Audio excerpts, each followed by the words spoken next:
Hi everyone. I thought today we'd talk about ADHD. It's kind of been in my head lately, mostly because of where my kids are at home and kind of the transition to middle school, which is completely freaking me out on a number of levels, even though my son's doing remarkably well. I want to talk a little bit about what ADHD is and what it isn't, and how we treat it, and who should be in your child's life if they have ADHD, what kind of therapists, what kind of doctors.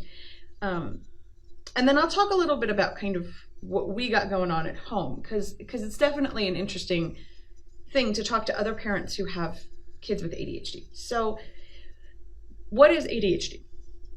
What ADHD means is that the person with ADHD does not process information and prioritize it instantly as soon as it comes in. So if you think about it, the world around you is giving you stimulus all the time. They're giving you information all the time. You're hearing things, you're seeing things, you're smelling things, you're experiencing all these things, and they're all coming into your brain at once. The neurotypical person can filter certain features out and focus on only what they want. For folks with ADHD, the analogy that I think I like best is it's like living in a constant rain of Post-it notes. Just little snippets of information coming down all around you, just everywhere around you. They all look exactly alike. They all seem to have exactly the same priority level. And you have to go through each one individually to figure out what to do with that information. There's no auto filter system. That is what living with ADHD is like. So that's got some implications in terms of education and job function and even just regular life. Because if you live in a house with 3 kids, it's crazy. There's people talking to you all the time. And how do you kind of tune out the 2 older ones fighting over Jurassic Park video game while the little one, is trying to eat crayons? How do you filter that? Well, if a person has ADHD, they may not naturally do that. And so it's a much more conscious thought process, and it's something that has to be taught. I don't, however, want to give the impression that these kids are broken. I hate the term ADHD because it ends in disorder. Now, I'm not convinced these kids are disordered at all. I think that this is just a different way of operating. It's a completely different operating system. It's Mac versus Windows. Okay, it's not the same. There are similarities, but certain buttons are different, and you have to kind of know what you're looking for. The internal workings are very different. So there are certain things that Windows-based machines do really well. There's certain things that Mac machines do really well. They're not always the same, and that's okay. Here's the problem. This is what I tell my kids, like the kids in my clinic, when we're talking about their diagnosis of ADHD. This is my explanation for how this works. Which probably is historically inaccurate, but they get it, and that's kind of what counts. So what I tell them is to imagine back in caveman days that there's a guy who's super good at focusing on stuff. He can focus in on one thing and really stay on track, and he's a great hunter, because that would be what that takes to follow one woolly mammoth through the pack to try to hunt it. That's focus right there. And so he's a great hunter. And do you know what happened to that guy? He got eaten by a saber-toothed tiger because he's so focused on that woolly mammoth that he missed the saber-toothed tiger behind him. Now, send that first guy out with a second guy who sees everything around him and processes lots of different kinds of information at once. That guy may not be the best hunter, but he's a super good lookout. And those two together are what make a successful team. We need the neurotypical hunter, and we need that neurodiverse lookout guy. But here's the problem. There's no saber-toothed tigers in math class. There just aren't. We've constructed a world where the neurotypical brain thrives, but what we've also done is make it very difficult for neurodiverse kids to excel without special assistance. That is the heart of the ADHD issue, is that these kids can excel, they do excel, but they need to be taught things that the neurotypical brain does automatically. By the way, likewise, neurotypical folks can be taught some of the ADHD skills, but they don't come naturally. So think about somebody who's super gifted in music. They play an instrument almost without lessons. They have perfect pitch and can sing anything. And then there's somebody who wants to learn music but isn't super skilled at it. They got to work their butt off to do the same thing this naturally musical person has to do. That's the experience of the ADHD child. Everybody else seems to get it real naturally, and they got to work super hard to get to the same place in terms of organizational skills, impulse control, paying attention, lots of other things. But they're not broken. It's a different operating system. Totally different OS. So what do you do about this? Because that's great that they're not broken, but it's very difficult to function in a classroom. And whether you like it or not, in the United States today, you need to function in school in order to succeed. I'm sorry, it's just how it goes. So how do we get these kids to work in the world we have until we can get them past school and into a place where maybe they can find their own little niche? So there's a couple of things that we can do. The first one is medication. So a lot of people have very strong feelings about medication. But here's the deal. Medication is not going to change or fix your child. It is not going to suddenly make this all better. What it will do, though, is it will buy your kid time. Time for what? Time to filter. It installs that filter between what you think and what you say, what you think and what you do. It slows the rain of Post-it notes so that they have time to read what's on them and kind of categorize stuff and sort and filter so that their brain can think, I'm hearing the teacher talk, the kid next to me is tapping his pencil. One of these is important. Which one is it? It's the teacher. I can focus on that. That's all it's going to do, is it's going to buy them that extra couple of minutes, that extra couple of seconds. They're not going to say everything they think. They're not going to shove ahead of other kids in line because they've bought themselves time. Here's what it's not going to do. It's not going to teach your kid organizational skills. It's not going to teach your child emotional regulation, which is a problem for kids with ADHD sometimes. It's not going to change your kid. It should not sedate your kid. By the way, if your kid is sedated on their ADHD medication, they need a different dose or a different medication because that's not okay. It just buys you time. So, but we said these kids have huge organizational issues, right? Because when everything looks like the same color Post-it note, how do you prioritize tasks? How do you look at all the stuff you got to do in a day and figure out what really needs to be done and what's a distractor? How do you make that work? So in addition to medication, most kids would benefit from some form of therapy. For some kids who have the emotional dysregulation issues, it's cognitive behavioral therapy with a psychologist. For other kids, working with an occupational therapist or working on behavioral interventions like that with a therapist who literally teaches them the skills, that can actually be the thing that they need the most. And then the other thing we can do is we can try to make the school environment more friendly for the neurodiverse child, and that's through an IEP or a 504 plan. But if we can flex their environment and teach them skills to do things that the neurotypical brain does automatically, we can level the playing field for these kids and get them through school in one piece. What we don't want to do, the two things I'm trying to avoid here are, number one, unteaching them all of the wonderful qualities of the neurodiverse brain, because we don't want to do that. I don't want to suppress the brilliance in teaching them skills. It's not helpful. The other thing I don't want to do is I don't want to make them feel broken.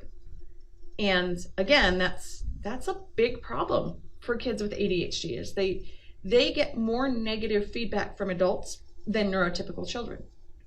They're told they're bad, they're told they can't follow directions, there's a huge shame component in all of this. And these therapies plus medication can help kind of undo some of that damage, because we can help get them back on a more normal behavior pathway relative to the life we live right now. Most of the time, you do not need a specialist for ADHD. ADHD is typically diagnosed by your pediatrician. Your school may suggest, hey, you might want to get your kid evaluated. Please don't be offended by that, but they do know what they're talking about, and it's probably worth doing the evaluation. It's just some questionnaires. That's pediatrician family practice doctor land. That's like family medicine. This is not a specialist thing. You don't need a specialist to make this diagnosis. Most kids do fine just working with their pediatrician. If, however, your child fails to respond to medication or responds badly to a couple of medications, if your child may have something else, the screening tests for ADHD come up a little fuzzy and it looks like they may have more than one thing going on, or it's not totally clear. Or if your child is on the autism spectrum, you may benefit from subspecialty support. Now, I want to be clear about the kids on the autism spectrum, because these things do co-occur a lot. No one should withhold ADHD treatment or intervention for your child waiting for an autism evaluation. You can treat the ADHD without knowing if there's autism behind it. It's not necessary. And I hear people doing this a lot. This child is on the autism spectrum, showing signs of ADHD, and so the doctor doesn't want to touch it. That's not really appropriate. You can treat the ADHD. It's okay. It's not that big of a deal. And then we deal with the autism when we can finally get that evaluation done, which sometimes takes a while. The two kinds of doctors that could be most helpful for you are either a child psychiatrist, particularly for the older kids, or a developmental pediatrician, and that's usually for my littler guys. Because those are the two folks that have the most expertise in the medications and can help assess whether there's something else in there besides just ADHD. So if your kid's not fitting the mold, that's where you want to go. And again, a therapist like an occupational therapist or a speech therapist and some form of counseling resource may also be helpful for your child kind of over the long term to teach those skills that don't come naturally. What we need to do for our kids is work them through the organization process from the basics. These kids are not lazy and they're not stupid. But what they don't do naturally is organize. Their backpack doesn't look like that because they want it to. So as we progress through these things, these are professionals who can help you as a parent understand what your kid does naturally and what is going to be work for them, and teach you how to teach them, because they're not going to be able to cover every base. So, there's a lot of shame and a lot of guilt and all kinds of crazy stuff around the diagnosis of ADHD. And I use the words neurotypical and neurodiverse a lot because I want to make sure that we embrace the idea that this is a different kind of normal. It's just a different way of being. It's how their brain works. They're not broken. But I'll be honest with you. If your doctor or your teacher or your, I don't know who, someone comes to you and says, hey, I'm a little worried that your kid's got some ADHD behaviors going on, and your immediate response is, not my kid. You are not alone in that. Okay? What I need you to understand, and what your child needs you to understand, is that admitting that your child has ADHD is not giving them permission for bad behavior. It's acknowledging the why of the behavior and giving you a pathway to fix it. Because you can't beat it out of them. It doesn't work. Okay? You can't shame it out of them. You can't guilt it out of them. They need to be taught. And once you identify how their brain works, it makes it a lot easier to teach them. I'll be honest with you. I'm a pediatrician. I diagnose kids with ADHD all the time. I have this conversation with people all the time. But when my own child started to show signs of it, I'll be honest, my reaction was, what? Not my kid. That's not my kid. Right?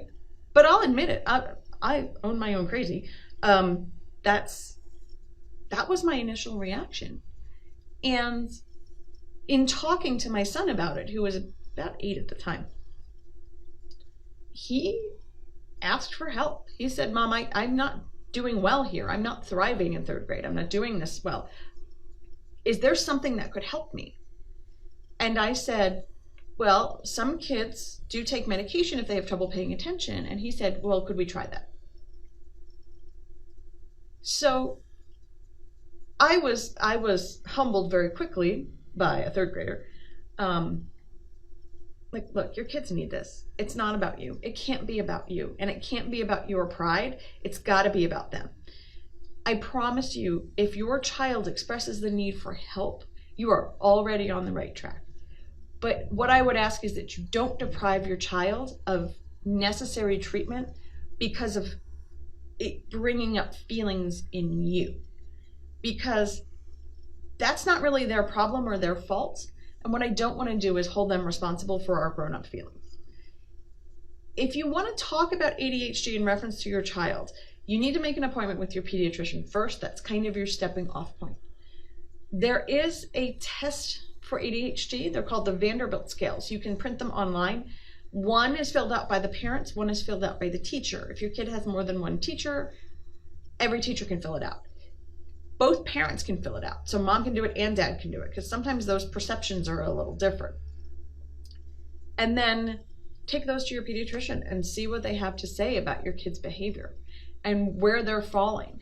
This test will also tell you if it's not ADHD, but it's something else that looks like ADHD, it'll point you in that direction. So it's designed to kind of filter those pieces out. If you're feeling like you're not getting the resources you need, let us know. Come see us. We can help you kind of navigate some of those waters, recommend some local resources that do a really good job in particular with these kids. It is a battle. It is a process that you're going to have to go through, and accepting that your child has a different brain than maybe you do is an interesting growth experience. But if you can learn the strengths of ADHD as well as the challenges, I think in the end, you may actually think it's pretty cool that you've got a neurodiverse kid who sees the world in such a different way. Please let me know if you have questions, PM me, whatever works for you. Otherwise, I will talk to you guys later. I hope you enjoy your weekend that's coming up, because we certainly are going to. And I hope the beginning of the school year is going well for everybody. Bye, everybody.